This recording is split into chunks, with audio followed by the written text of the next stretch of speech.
اب گینا خانم نے اسے بتایا تھا کہ زرمینے کو بخار ہے، وہ سو رہی ہے، لیکن اگر وہ چاہتا ہے تو وہ اسے اٹھا دیتی ہیں، کیونکہ حویلی میں مردوں کے کسی کام کو انکار نہیں کیا جا سکتا تھا، مرد بھی وہ جو عورت کا مالک ہو۔ لیکن باسط خان نے منع کر دیا تھا۔ باسط خان کے دوستوں کی دعوت کا مطلب تھا پورا سالم بکرا تیار کرنا۔ اور بھی کئی قسم کی ڈشز تھیں جو باسط خان نے بنانے کو کہا تھا۔ ویسے تو حویلی میں درجنوں کے حساب سے ملازمائیں تھیں۔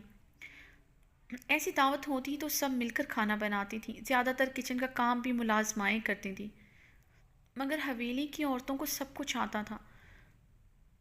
وہ کوکنگ میں ماہر تھی، نہ صرف کوکنگ میں، سلائی کڑھائی ہر چیز میں آگے تھی۔ کچن میں کھانا بناتے وقت بھی کوئی نہ کوئی گھر کی عورت موجود ہوتی کہ مردان خانہ میں موجود مرد کو کسی قسم کی کمی کا احساس نہ ہو۔ جب تک وہ کھانا نہ کھا لیتے زنان خانے میں عورتیں باندھی بن کر کھڑی ہوتی۔ باسط خان نے جان بوجھ کر زرمینے کو یہ دعوت سنبھالنے کو کہا تھا۔ اسے اذیت دینے کا موقع وہ کیسے ہاتھ سے جانے دے سکتا تھا؟ زرمینے نے کانپتے ہوئے اس بات میں سر ہلایا تھا اور کچن کی طرف چل پڑی۔ باسط خان نے اچھا خاصا اہتمام کرنے کو کہا تھا۔ کچن میں حویلی کی آدھی سے زائد ملازمائیں اس دعوت کا انتظام کر رہی تھیں۔ زرمینے نے ایک ایک چیز اپنی نگرانی میں بنوائی تھی، بلکہ بہت سی ڈشز اپنے ہاتھ سے بنائی تھیں۔ حویلی کے زنان خانہ کے سائڈ پر پیچھے بنے ہوئے صحن میں بھی چولہے رکھ کر کچھ ڈشز بنائی جا رہی تھیں۔ صبح سے رات ہو گئی تھی مگر کام ختم ہونے کا نام نہیں لے رہا تھا۔ باسط خان کے درجن سے زائد دوستوں کے لیے کھانا بنانا تھا، حویلی کے باقی مردوں کے لیے بھی کھانا بنانا تھا۔ کافی مقدار میں کھانا تیار کیا جا رہا تھا۔ زرمینے تھک کر چور ہو گئی تھی، بخار پھر سے زرمینے کے وجود میں سرایت کر رہا تھا، مگر زرمینے بے حس بنی سارا کام کر رہی تھی۔ اب گینا خانم نے اسے تھوڑی دیر آرام کرنے کو کہا مگر وہ نہیں مانی تھی۔ باسط خان کا حکم تھا، وہ کیسے آرام کرتی؟ اب گینا خانم بھی اچھے سے جانتی تھی کہ باسط خان نے اسے دعوت کے انتظام کرنے کو کہا ہے، اس لیے انہوں نے زیادہ اصرار نہیں کیا تھا۔ اس وقت زرمینے کی طبیعت سے کہیں زیادہ باسط خان کا حکم اہمیت رکھتا تھا، اسی لیے وہ سرد آب بھرتی خاموشی سے اپنے آنسو اندر اتارتی اپنے کمرے میں چلی گئی تھی۔ جب تک باسط خان کے دوستوں نے کھانا نہیں کھا لیا تھا زرمینے کچن میں ہی موجود رہی تھی۔ جب سب کچھ ہو گیا تو زرمینے اپنے نکاحت بھرا وجود لیے کمرے میں جانے ہی لگی تھی جب غنچہ باسط خان کا پیغام لے کر آئی تھی کہ باسط خان نے زرمینے سے سب کے لیے قہوہ بنانے کو کہا ہے۔ زرمینے گہری سانس خارج کرتی اپنے نکاحت زدہ وجود کو گھسیٹتے قہوہ بنانے کی تیاری کرنے لگی۔ زرمینے نے قہوہ بنا کر اسے پیالیوں میں ڈال کر غنچہ کے ہاتھ مردان خانے میں بھجوایا تھا۔ تھوڑی دیر دیوار کے ساتھ ٹیک لگا کر اپنے کانپتے اور کمزور وجود کو سنبھالنا دیا تھا، مگر کمزوری کے احساس سے شدید چکر آ رہے تھے۔ صبح سے کچھ کھایا ہی نہیں تھا۔ باسط خان کا ڈر اور خوف ہی اتنا تھا کہ دعوت میں کوئی کمی کوتاہی نہ رہ جائے، اس لیے صرف کھانا بنانے میں لگی رہی۔ اس سے پہلے زرمینے چکر کھا کر گرتی، باسط خان نے اسے تھاما تھا اور اسے اپنے مضبوط حصار میں لیا۔ کیا ہوا خانم؟ مجھ سے بچنے کا کوئی طریقہ ڈھونڈا جا رہا ہے؟ باسط خان نے زرمینے کو سینے سے لگائے اس کی پشت کو سہلاتے سرگوشی نما آواز میں کہا۔ تمہارے بھائی کو کیا لگتا ہے وہ تمہاری رخصتی رکوا کر تمہیں مجھ سے بچا سکتا ہے؟ کتنا معصوم ہے نا تمہارا بھائی۔ باسط خان زرمینے کو خود سے الگ کرتا اسے دیوار سے لگائے تنزیہ مسکرایا تھا۔ رخصتی ہو یا نہ ہو تمہیں میرے شر سے کوئی نہیں بچا سکتا زرمینے خانم۔ میں تو رخصتی صرف اس لیے کروانا چاہتا ہوں جب ارمان خان زادہ تمہیں روز میرے کمرے سے زخمی وجود لیے نکلتے دیکھے گا تو اسے کیسا لگے گا؟ یقیناً مرنے والا ہو جائے گا، اپنی بے بسی پر پھڑ پھڑا کر رہ جائے گا، مگر افسوس کچھ نہ کر سکے گا سوائے تمہیں تسلی دینے کے۔ باسط خان انتہائی نفرت بھرے انداز میں پھنکارا تو زرمینے کا رنگ زرد پڑا تھا، پہلو میں دل ڈوب کر ابھرا تھا، ریڑھ کی ہڈی میں خوف سے سنسناہٹ محسوس ہوئی تھی، ماتھے پر پسینے کے قطرے نمودار ہوئے تھے۔ اپنی آنکھیں بڑی کیے ان میں آنسو بھرے باسط خان کو دیکھ رہی تھی، اور ایسے میں باسط خان کو بے حد خوبصورت لگی تھی۔ باسط خان نے زرمینے کو کلائی سے کھینچ کر خود سے پھر قریب کیا تھا۔ بڑی ادائیں آ گئی ہیں اپنے مرد کو قابو کرنے کی، مگر افسوس خانم کوئی فائدہ نہیں مجھ پر تمہاری اداؤں کا، کوئی اثر ہونے والا نہیں۔ 10 منٹ میں میرے کمرے میں پہنچو۔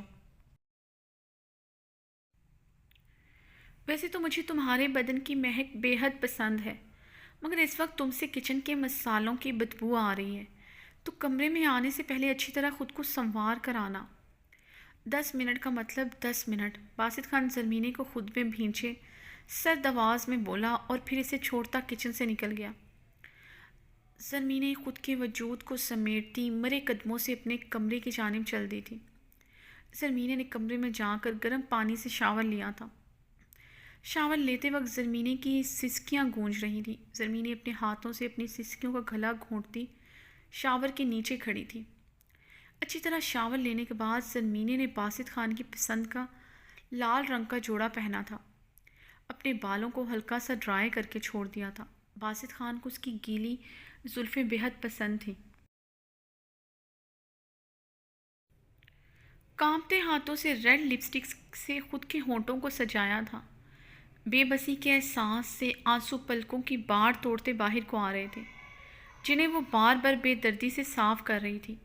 لال سوٹ، کھلے بالوں میں ریڈ لپسٹک لگائے وہ بے انتہا خوبصورت لگ رہی تھی۔ زرمینے کافی سحرانہ نقوش کی حامل تھی، اتنا میٹھا حسن تھا اس کا، پتھر سے پتھر دل انسان کو بھی ہلا کر رکھ دے، اس کے دل کی دنیا میں ہلچل مچا دے۔ باسط خان کا دل شاید یہاں پر موجود پہاڑوں سے بھی زیادہ سخت تھا، جو اتنے معصوم دل کو اپنے پاؤں تلے ہر دم کچلتا تھا۔ زرمینے نے بڑی سی سفید چادر سے خود کو اچھی طرح ڈھانپا تھا اور ایک دفعہ آئینے میں دیکھ کر پھر سے رو دی تھی۔ زرمینے اپنی آنسو صاف کرتی مردان خانہ میں بنے باسط خان کے کمرے کی طرف چل دی۔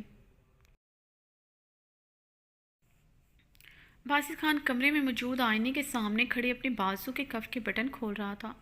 جب کمرے کا دروازہ کلک کی آواز سے کھلا تو باسط خان کے مونچھوں تلے انابی لب گہرے مسکرائے تھے۔ زرمینے دروازہ کھول کر اندر داخل ہوئی اور کانپتے ہاتھوں سے دروازہ لاک کرتی باسط خان کی طرف بڑھی۔ باسط خان گہری نظروں سے زرمینے کو دیکھ رہا تھا، جو بڑی سی چادر میں لپٹی آہستہ آہستہ قدم بڑھاتی باسط خان کی طرف بڑھ رہی تھی۔ باسط خان کے قریب آ کر وہ نظریں جھکا کر کھڑی ہو گئی۔ باسط خان نے اسے چادر اتارنے کو کہا۔ زرمینے نے خاموشی سے چادر اتار کر ایک سائڈ پر رکھ دی۔ اب زرمینے کھلے گیلے بالوں میں بنا کوئی دوپٹہ لیے سرخ لباس میں ہونٹوں پر لال لپسٹک سجائے کھڑی تھی۔ باسط خان کچھ پل کے لیے اس کا حسن دیکھ کر مبہوت رہ گیا تھا۔ زرمینے نظریں جھکائے ہلکا ہلکا کانپ رہی تھی۔ یہ کانپنا خوف سے نہیں، کمزوری اور نکاہت کے باعث تھا۔ باسط خان نے محسوس کیا اس کے چہرے پر اب سرخی کے بجائے زردیاں گھلی ہوئی ہیں۔ باسط خان بےتابی سے آگے بڑھتا اسے اپنی باہوں میں قید کر گیا تھا۔ باسط خان کو زرمینے کا بدن بے حد ٹھنڈا لگا تھا۔ باسط خان ہر چیز اگنور کرتا شفاق بنا زرمینے کے لپسٹک سے سجے ہونٹوں کو خود کی سانسوں میں بہت ظالمانہ طریقے سے جکڑ لیا تھا۔ زرمینے میں آج تو بالکل بھی سکت نہ تھی کہ وہ مزاحمت کرتی۔ اس نے خود کو باسط خان کے رحم و کرم پر چھوڑ دیا تھا۔ باسط خان قطرہ قطرہ اس کی سانسوں کو خود کے اندر انڈھیل رہا تھا۔ باسط خان بالکل مدہوش ہو چکا تھا۔ زرمینے کے پاس آ کر باسط خان یوں ہی مدہوش ہو جاتا تھا۔ تھوڑی ہی دیر میں زرمینے کا بدن بالکل بے جان اور ڈھیلا ہو چکا تھا، جسے محسوس کرتے باسط خان نے اسے چھوڑا تو وہ باسط خان کی باہوں میں جھول گئی۔ زرمینے باسط خان نے اسے باہوں میں لیے اس کے گال تھپ تھپاتے ہوئے بے حد پریشانی کے عالم میں پکارا۔